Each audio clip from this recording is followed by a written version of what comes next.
And I know this voice of love, it is singing through my life.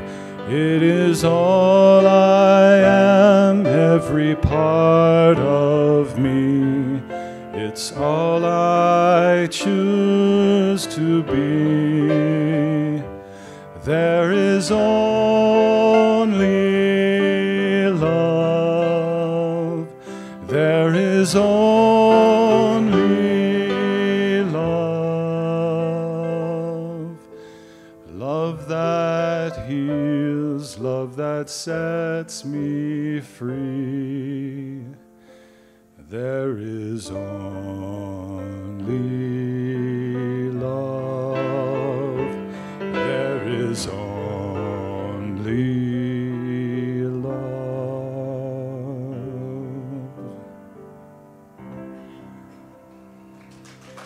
Thank you. Okay, so Gloria was sitting at the breakfast table reading a letter.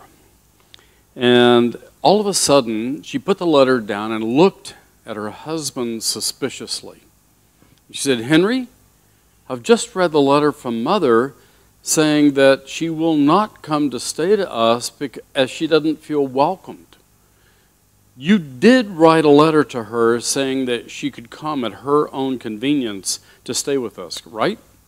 He says, "Well, yeah, I wrote the letter, but I couldn't spell convenience, so I used the word risk instead." Think about it. Think about it. It'll land in a moment. Won't it? Oh, another bomber. Well, okay. It's new beginnings anyway. When your interview changes, outer experiences become new every step along the way. That's been the focus for the last several weeks. It'll be the focus today as well as next week. Today, the journey is here. And when I came up with that title, I hadn't considered the fact that the autumn equinox happens tonight, early in the morning. So it seems to work out perfectly that the autumn equinox stands for what it is, and what the pagans have done with it works in perfectly with our message today. This moment, this place determines everything from here forward. So last week I shared John Burroughs. The great opportunity is where you are, not somewhere else. It's where you are. And if where you stand is reality, then your actions have power, from the Zen master Yan Wu. So, reality doesn't bite people. Our perception of reality bites. And sometimes our perception thinks a lot of things are a particular way. And they may not be that way at all. It's our perception we want to pay attention to. So, Ernest Holmes, the law knows about only that which we know about ourselves. Therefore, it makes all the difference in the world what we're impressing upon the law as being true about ourselves. Notice your self-talk. Notice what you say about yourself. And ask the question, do I really believe that? Is that my truth? And if it is, and you like the results, great. If it is, and you don't like the results, great. At least now you know. The law only knows about us only that which we know about ourselves. It is the law. And it takes whatever we really core believe, within the core of us, whatever we really believe, and it operates accordingly. It acts as if you know what the heck you're doing. It acts as if I know what I'm doing. And it acts as if we know what we're doing. And so many times, we don't. We do not. So, September 23rd, that'll be tomorrow morning at 1:58 a.m., we have the autumn equinox. And that's when night and day are equal, within a couple of seconds anyway. Everything is in perfect equilibrium, dark and light, masculine, feminine, inner and outer, all of it in balance. This is also called the second harvest. And the second harvest, the wheat, the grains have already been harvested, and now what we do is we harvest at this time of year. We harvest the gourds and the pumpkins and the melons and the root vegetables. This is when we harvest the root vegetables. And we also are supposed to party. Pagans love partying, as we should. I've told people in the past that when they ask about, well, what is Church of Religious Science or United Centers for Spiritual Living or the Salt Lake Center for Spiritual Living, what is you guys anyway? And I say, well, we're really comprised of a bunch of Seventh-day recreationalists. And what I mean by that is that a lot of us enjoy getting out in nature, playing in nature, skiing, hiking, mountain biking, and the like, fishing, hunting, the like, in our center. We like to play. And when we're not playing, we're very serious. So we need to play more, frankly. We need to play more. We need to get out in nature more. And that's what's so beautiful about the pagans in general. They found their place wherever they were in nature. And I've seen article after article after article how nature nurtures. I watched one Saturday morning some new owlets in an owl's nest at Mayo Clinic Hospital out on the patio outside the cafeteria. And this nest had been there for a couple of years. The owls had come back and they'd set up their nest every year in the same place. Now, it used to be that there was a tree there. Now it's a pillar that was supporting what was going to be the roof over that particular patio outside the cafeteria. Well, the owls set up habitat there, and all construction stopped on that side of the building, which was great. And I was sitting out there watching the owls one day, and it doesn't take long for an owlet to grow up big enough to take his first flight. He takes his first flight, that's it. He leaves home forever. Would it were that that happens with teenagers? But it doesn't. Owls are much readier to go out into the world than human beings are when their time comes. So I'm watching these owls, and I happen to look around me at all the patients sitting out there on the patio gazing at that nest. And that's where I saw most profoundly the faces soften from the pain they were in, the discomfort they were experiencing. There was this look of, even if just for a moment. And that proved to me more than anything ever written about how nature nurtures. It heals us. When we live in harmony with the seasons, life delights to lift us. So, here we are in that place. This is when we are supposed to let go of clean out stuff in preparation for the decline of the sun, so that we would go into introspection and peace at the winter solstice. So that's the cycle of the seasons this time of year. So we've collected food, we're collecting food, we're celebrating, and we're cleaning up our garbage. When's the last time you cleaned out your closet? When's the last time you cleaned out your garage? When's the last time you threw away your holy t-shirts, your holy underwear, clothes that you haven't worn all year long? When's the last time you let it go? What happens if you do that? How many of you have ever done it? A few. One confession back there, okay, and a few up here. So when we do that, there is this sense of opening that happens. And this is the time to do it. I recommend set your alarm for 1 o'clock this coming morning, and get up and clean out one of the drawers in your dresser. See what happens. Your partner will probably shoot you. But Think about that over the next couple of days, because this is the perfect time of season to create space in your life for introspection and ease and peace. It's the letting go of that which you've accumulated. Master Dogen, from his book To Begin Anew, if we want to make a new start, we need to take responsibility for what we have created with our lives. Then we can let go and truly begin anew. Letting go of the old and setting a direction for the future allows us to go forward with joy, hope, and determination.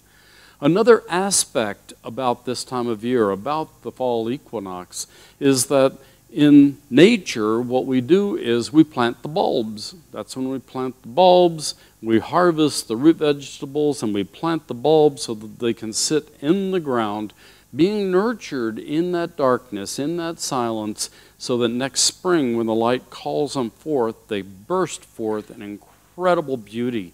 And here in Salt Lake, we get to see that a lot. A lot of people really believe in the bulb planting around here, way more than down in Tucson, okay? Those few people who plant bulbs in Tucson really have to take a lot more care with them. Otherwise, they just don't come up the same way they do up here. We have a lot more water for some reason. Imagine that. Belief in limitation is the one and only thing that causes limitation. And I bring up this particular quote because it's the perfect thing to release right now. The belief in limitation. Is the one and only thing that causes limitation, because thus we thus impress limitation upon the creative principle. It's the law. It just says yes. And in proportion as we lay that belief aside, our boundaries will expand. Okay, so we've cleared out something. We've created space. We can't stop there. Because even though the pagans will clean out the garage or whatever, they then plant the seeds that they want to have flourish this next year. Holmes says merely to abstain from wrong thinking is not enough. There must be active right thinking. We want to replace that which we've cleared out.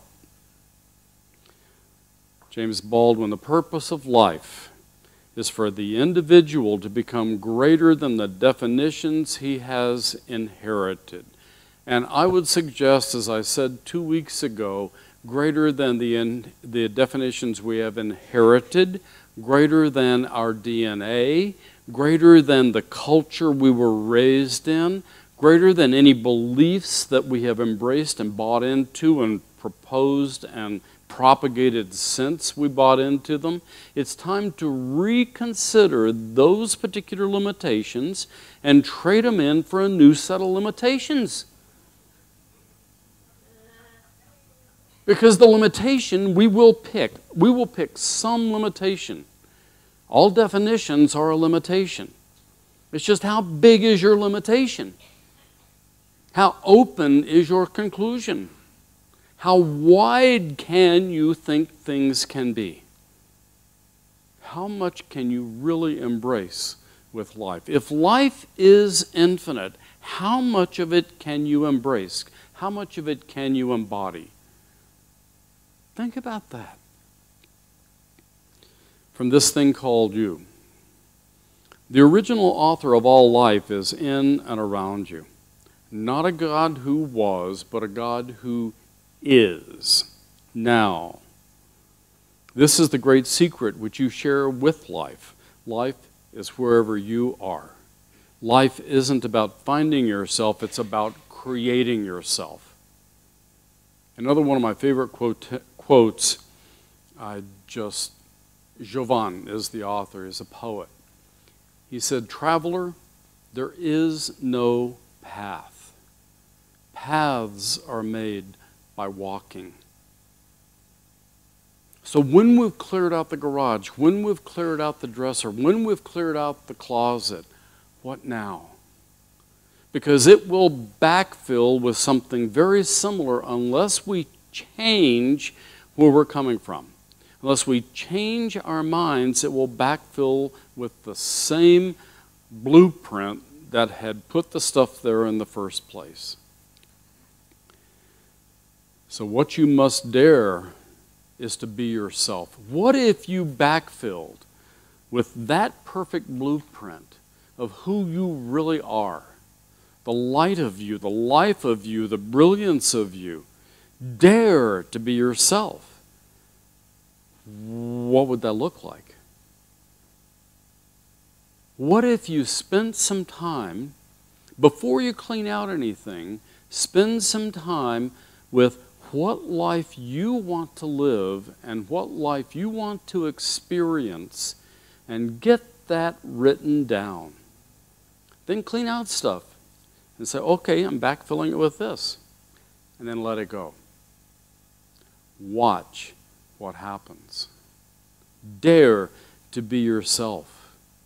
Dare to be the person called by your name who might be very different than the person who's been called by your name up to this moment in time. Shoot, you may decide to wear mixed plaids. Bless you.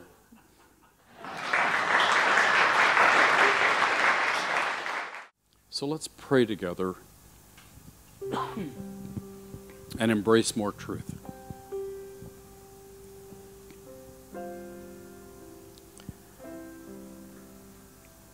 So I recognize that power and that intelligence, that very presence that moves everything, that manifests as life itself. I notice it in my body. I notice in the affairs around me as life lives itself. So therefore, I know I have access to it. And if I have access to it, all have access to it. So right now, during this time of prayer, during this treatment, I know that the word spoken comes into fruition. It must needs manifest because that's the law. So as each request is made and each word spoken, that law follows its command.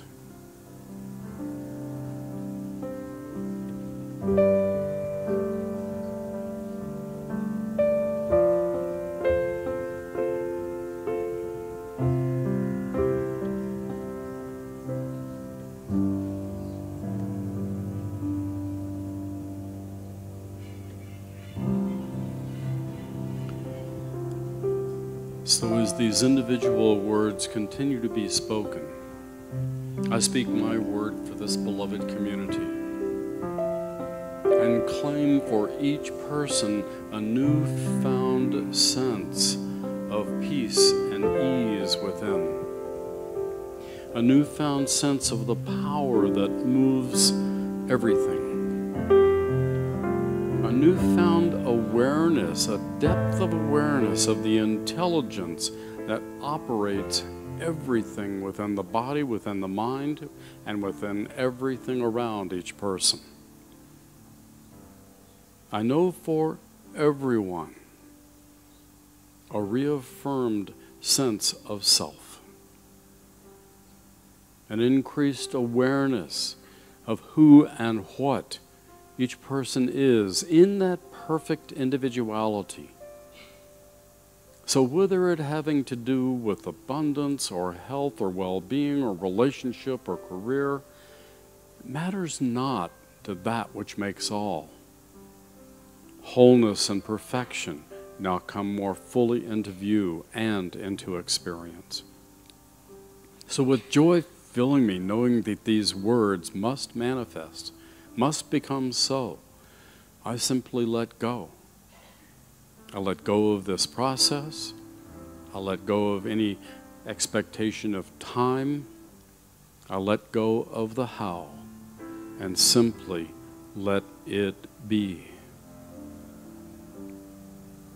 And in affirmation of this awareness, this truth, and the fact of it, together we reaffirm it by saying, and so it is.